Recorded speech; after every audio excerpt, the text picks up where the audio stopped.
Sitharaman serial November 20 நாளைக்கான எபிசோடில் என்ன நடக்கலாம் அப்படிங்கிறத ரிவ்யூவாக பார்க்கலாங்க.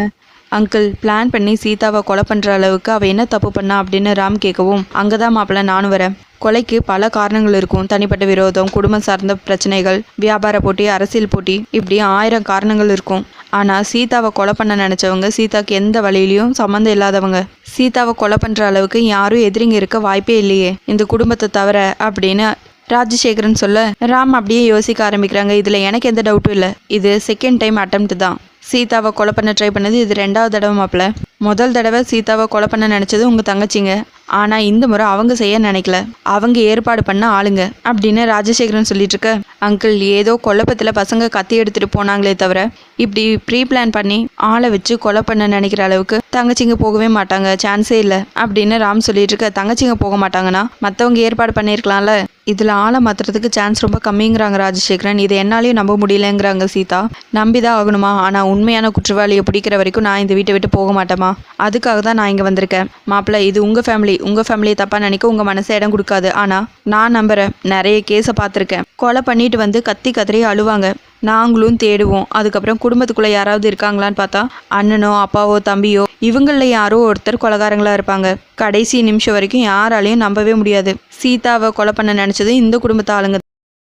இப்போதைக்கு தேவை எவிடன்ஸ். அந்த எவிடன்ஸை கலெக்ட் பண்ணி உண்மையான குற்றவாளியை தூக்கி உள்ள வைக்காம போக மாட்டேன் அப்படின்னு ராஜசேகரன் ராம்கிட்ட சொல்லிட்டு இருக்க. இன்னொரு பக்கம் மகா, அர்ச்சனா, சேது, சுபாஷ் எல்லாரும் வீட்டுக்கு வந்துடுறாங்க. அங்க நிக்கிற போலீஸ் வண்டியை பார்த்ததும் யார் வந்திருக்காங்க அப்படின்னு மகா வாட்ச்மேன் கிட்ட கேட்கவும், அவரு வந்திருக்காருங்கிறாங்க வாட்ச்மேன். அவருனா யாருன்னு கேட்க, சீதாவோட அப்பா போலீஸ் இன்ஸ்பெக்டர் அப்படின்னு சொல்லவும், அந்த ஆள் இதுக்கு வந்தா முடிஞ்சு போச்சுன்னு நினச்சா விடமாட்டா போல இருக்கே அப்படின்னு யோசிக்கிறாங்க அர்ச்சனா.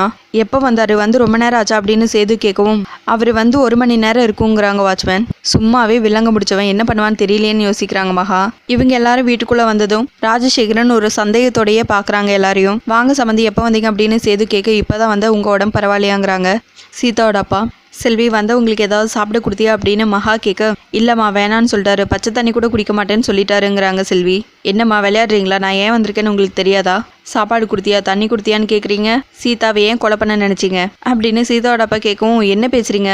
நாங்கள் எப்படி கொலை பண்ண நினைப்போம்? யார் இப்படி சொன்னதுங்கிறாங்க சேது. சீதா நீ தான் சொன்னியா சொல்லுங்கிறாங்க சுபாஷ். யார் கொலை பண்ண நினச்சாங்கன்னு டவுட் இல்லை, ஏன் கொலை பண்ண நினச்சாங்கன்னு தான் எனக்கு டவுட்டு. சொல்லுங்க, எதுக்கு கொலை பண்ண நினச்சிங்க அப்படின்னு ராஜசேகரன் கேட்க, தப்பாக புரிஞ்சுட்டு பேசிகிட்டு இருக்காதீங்க. சீதா காணோங்கிற அடுத்த நிமிஷம் கமிஷனருக்கு ஃபோன் பண்ணி எவ்வளோ கஷ்டப்பட்டோன்னு தெரியுமா? உங்களை விட பெரிய பெரிய போலீஸ் எல்லாம் இங்கே வந்துட்டு போயிட்டாங்க. அவங்களாலேயே கண்டுபிடிக்க முடியல. நீங்கள் என்ன பண்ணுவீங்கிறாங்க அர்ச்சனா. சீதா நீ தான் சொன்னியா என்னை கொலை பண்ண பார்க்குறாங்க, வந்து காப்பாற்றுங்க நீ தான் சொன்னியா அப்படின்னு சுபாஷ் கேட்க, கொலை பண்ண பார்த்தாங்க இல்லை அங்கிள், கொலை பண்ணியிருப்பாங்க. பாஸ் 1 நிமிஷம் லேட்டாக வந்திருந்தாலும் நான் செத்துருப்பேன் அப்படின்னு சீதா சொல்லிட்டு இருக்க. எதுவாக இருந்தாலும் அமைதியாக பேசுங்கிறாங்க துரை. இதில் அமைதியாக பேச எதுவுமே இல்லை, ஒன்றுமே இல்லை. நானும் போலீஸ்காரன் தான், பல கேஸ்களை பார்த்துருக்கேன். உங்கள் பொண்ணுங்க சீதாவை இறக்கி விட்டு 5வது நிமிஷம் அவங்க கடத்தியிருக்காங்க. அப்படி கடத்திட்டு போனவங்க காசுக்காகவோ பணத்துக்காகவோ சீதாவை கடத்தலை. சீதா போட்டிருந்த மூக்குத்தி கூட கழட்டாமல் கொலை பண்ண முயற்சி பண்ணியிருக்காங்க.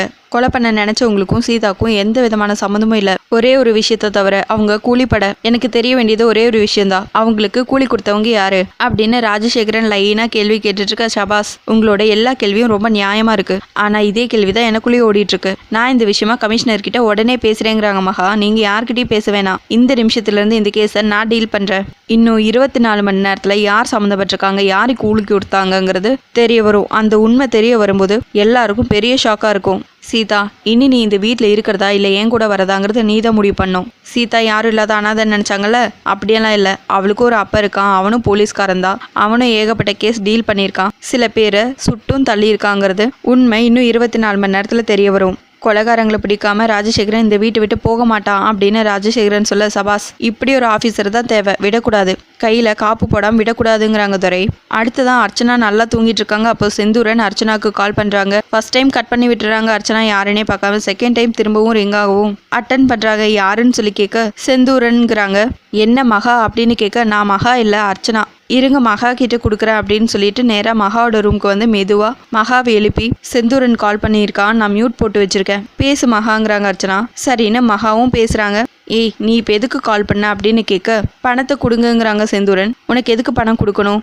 நீ கையும் உடைக்கல காலும் உடைக்கல, அவளை கொலையும் பண்ணலை, அப்புறம் நான் எதுக்கு உனக்கு பணம் கொடுக்கணும் அப்படின்னு மகா கேட்கவும், மேடம் அதுக்குள்ளே உங்கள் ஆளுங்க வந்து காப்பாற்றி கூட்டிகிட்டு வந்துட்டாங்க, நாங்கள் என்ன பண்ணுறது, எங்களுக்கான பணத்தை கொடுங்கங்கிறாங்க செந்தூரன். முடியவே முடியாதுன்னு சொல்லிட்டு ஃபோனை கட் பண்ணிடுறாங்க மகா.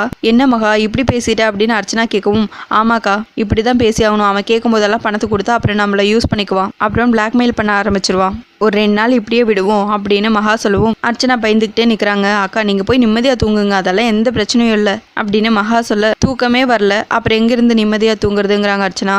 அடுத்ததாக ராஜசேகரன் கேஸை பற்றி ரொம்ப தீவிரமாக யோசிச்சுட்டு இருக்காங்க. அதை பார்த்து சீதா ராம கூட்டிகிட்டு வராங்க.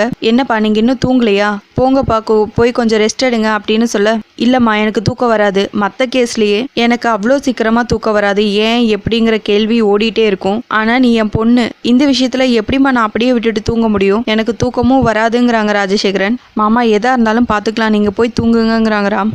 இல்லை மாப்பிள்ள, சீதாவை யார் கொலை பண்ண முயற்சி பண்ணுதுங்கிறது நான் கண்டிப்பாக கண்டுபிடிச்சே ஆகணும், அப்போ தான் எனக்கு நிம்மதிங்கிறாங்க ராஜசேகரன். சரி நீங்கள் போய் தூங்குங்க அப்படின்னு சீதாராம் 2 பேத்தையும் அனுப்பிச்சி வச்சிடுறாங்க. இன்னொரு பக்கம் அர்ச்சனா இது எல்லாம் நின்று பார்த்துட்டே இருக்காங்க. கையில் இருக்கிற மொபைல் தவறி கீழே விழவும் அந்த சவுண்டை கேட்டு ராஜசேகரன் பக்கத்தில் போய் என்னம்மா அப்படின்னு சொல்லி கேட்க, ஒன்றும் இல்லைங்கிறாங்க அர்ச்சனா.